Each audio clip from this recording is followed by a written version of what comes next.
जय हिंद। मैं था का खेमा का मोहसिन रशीद टोंक। ज्ञानवापी मस्जिद का मामला चल ही रहा है, लेकिन ऐसा लग रहा है कि उस मामले को जरा सा कोर्ट ने एक्सेप्ट करके पूरे इंडिया में मैसेज दे दिया कि अब ऐसे मामलों की होड़ लगा दीजिए, जिसका जो दिल चाहे झूठा सच्चा दावा पेश कीजिए और कहीं पर भी खुदाई करने की या जांच करने की मांग कर दीजिए और मुसलमानों को टारगेट करने का कोई मौका मत छोड़िए। किसी भी मस्जिद पे, किसी भी दरगाह पे, किसी भी ऐसे आदमी के लिए बदतमीजी कीजिए जो हमारी नजर में इज्जत के लायक हैं या जिसकी हमारी नजर में अहमियत है। महाराणा प्रताप सेना के कोई शख्स हैं, राजवर्धन सिंह परमार, उन्होंने इंतहा कर दी। बेचारे भोले भाले आदमी लग रहे हैं, शक्ल से तो इतना समझदार आदमी लग नहीं रहा मुझे, लेकिन उनके साथ शायद उन्हीं के किसी आदमी ने बहुत तगड़ी चोट कर दी। उन्हें एक फोटो भेज दिया और उनसे कह दिया कि इसको कह दीजिए कि ये अजमेर दरगाह का फोटो है और इसमें स्वास्तिक का निशान है और ये भी हमारा एक पुराना मंदिर था। स्वास्तिक चिन्ह है, जिसके आधार पे मैं ये कहता हूं कि वह दरगाह नहीं मंदिर है। और हिंदुस्तान में जितनी भी प्राचीन काल की इमारतें हैं वह सब हमारे मंदिर हैं। भारत हिंदुओं का देश है। आज देश 75वीं साल की आजादी मना रहा है। मुझे लगता है जब से देश के यशस्वी लोकप्रिय प्रधानमंत्री मोदी जी आए तब से देश आजाद हुआ है। उससे पहले यहाँ पर मुसलमानों का शासन था, यहाँ पर उनकी सभ्यताओं का शासन था, क्योंकि कांग्रेस ने हमेशा मंदिर तोड़कर मस्जिद बनाने का ही काम किया। ये फौरन ही परमार जी ने इस मौके को झपट लिया और लेटर लिख दिया कि अजमेर दरगाह का भी सर्वे कराया जाए, नहीं तो मैं जाके औचक निरीक्षण करूंगा। ये जालियां जो हैं, ये स्वास्तिक का निशान लगा हुआ है और ये अजमेर दरगाह की हैं और यहां पर भी मंदिर था। जब हम लोगों ने मालूमात कराई, सब कुछ देखा, तो पता चला वो फोटो अजमेर का है ही नहीं। ऐसे एक फोटो को वायरल किया गया सिर्फ हिंदू और मुसलमानों में अनरेस्ट पैदा करने के लिए। राजस्थान में जो सब कुछ सुकून से चल रहा है, यहां पर भी झगड़े की एक जड़ पैदा करने के लिए एक फर्जी फोटो वायरल किया गया और उसको अजमेर दरगाह से जोड़ के तमाम जगहों पे फैला दिया गया कि यह भी एक मंदिर था, इसका भी सर्वे हो, इसे भी वापस हिंदुओं को दे दिया जाए और यहां पर भी पूजा अर्चना करने दी जाए। तो परमार साहब के ऊपर अब 100% कानूनी कार्रवाई होना तय है, जिसकी शुरुआत हम कर चुके हैं, क्योंकि इनके एक और साथी हैं रविंदर परमार। वो कह रहे हैं कि ख्वाजा साहब के लिए बदतमीजी के वर्ड्स इस्तेमाल करते हुए उन्हें मर्डरर कह रहे हैं, उन्हें रेपिस्ट कह रहे हैं, उन्हें कह रहे हैं कि वो एक ऐसी बीमारी से ग्रसित थे जो मुर्दों के साथ रेप करते थे।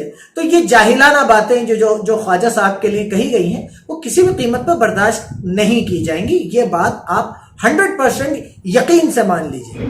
ये उसके बाद उन्होंने संजोगता को एक मतलब कि नेक्रोफिलिया जो होती है बीमारी इन लोगों के पास कि संभोग करना, मरे हुए मुर्दों के साथ संभोग करना, वो इन्होंने किया संजोगता के साथ खुलेआम। और उसको गोल्ड मेडल मिला हुआ है इस ख्वाजा को, जिसने कि मैक्सिमम मोइनुद्दीन चिश्ती की बात कर रहे हैं। मोइनुद्दीन चिश्ती जिसका कब्र है वहां पे, मोइनुद्दीन चिश्ती को गोल्ड मेडल मिला हुआ है कि उसने मैक्सिमम हिंदुओं को कन्वर्ट किया आज तक, और वो सारे के सारे हिंदुओं को कन्वर्ट करके वहां पे ये दरगाह बनाई गई है।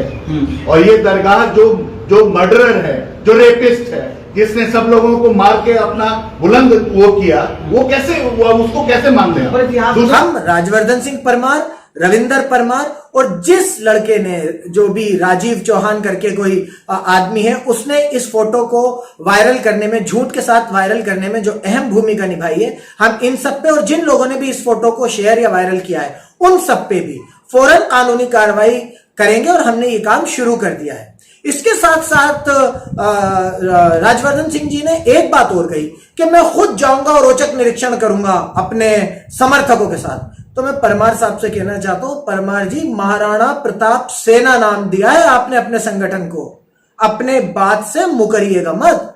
प्राण जाए पर वचन न जाए। अब आना ही पड़ेगा, जो कह दिया है ना उसे पूरा करना। अब 4 जून को अजमेर दरगाह आके औचक निरीक्षण करना, वरना अपने संस्था का, अपने संगठन का नाम चेंज कर देना। महाराणा प्रताप ऐसी शख्सियत नहीं थे कि अपने मुंह से कोई बात कह दें, कोई वचन दे दें और उसके बाद दुम दबा के भाग जाए। वो ऐसे नहीं थे, वो तो शूरवीर आदमी था।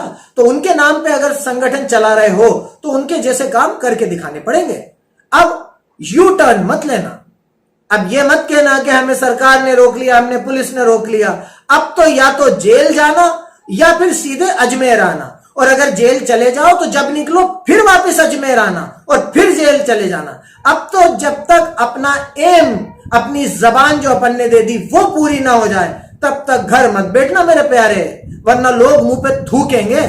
और संगठन का नाम जरूर चेंज कर देना। एक बात और आपने कही मेरे भाई कि हम ओवैसी के घर पे गंगा जल जाके छिड़केंगे और ओवैसी के घर को गंगा जल से धोएंगे, उससे पाक करेंगे। तो मेरे भाई आप जब भी जाओ मुझे बता देना, असद भाई से मैं जरा सी बात करके और कह दूंगा कि ये बच्चे आ रहे हैं, जरा घर के नौकरों को थोड़ा सा छुट्टी दे दें और जो भी जगहें हो वो अच्छी तरीके से एक आदमी लगा दे कि बता दे भाई यहाँ धो लो, तो उसे ढंग से धो के आना। और मैं कहूंगा कुछ छोटा मोटा फाइनेंशियल मदद भी आपकी कर दें, थोड़ी बहुत पैसे भी दे दें। मुझे पता है बेरोजगारी चल रही है, तो अब आप लोग ये तो कह नहीं सकते कि हमारे पास काम धंधा नहीं है, ऐसे ही जाके लोगों के घर धोने पड़ेंगे। और हाँ, एक बात और, अगर असद भाई का घर धोने के बाद टाइम मिल जाए या आगे भी ऐसा कोई मूड हो तो भैया मेरे घर टोंक भी आके जरा धो जाना, क्योंकि क्या है आपकी भाभी खुश हो जाएंगी, एक दिन को उन्हें भी आराम मिलेगा।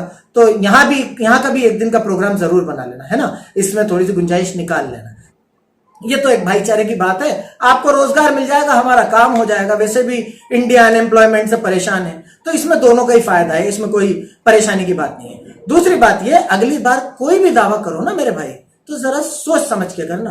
आजकल लोग एक फोटो भेज के 7 कम देते हैं, निमटाते ज्यादा है। उम्मीद है मेरी बात आपके भेजे में सही तरीके से आ गई होगी। आइंदा दावे बहुत सोच समझ के करना, वरना आगे की जिंदगी के बहुत सारे साल कोर्ट और घर के चक्करों के बीच में बर्बाद हो जाएंगे। बहुत बहुत शुक्रिया। मैं था का थेमा का मोहसिन रशीद टॉप।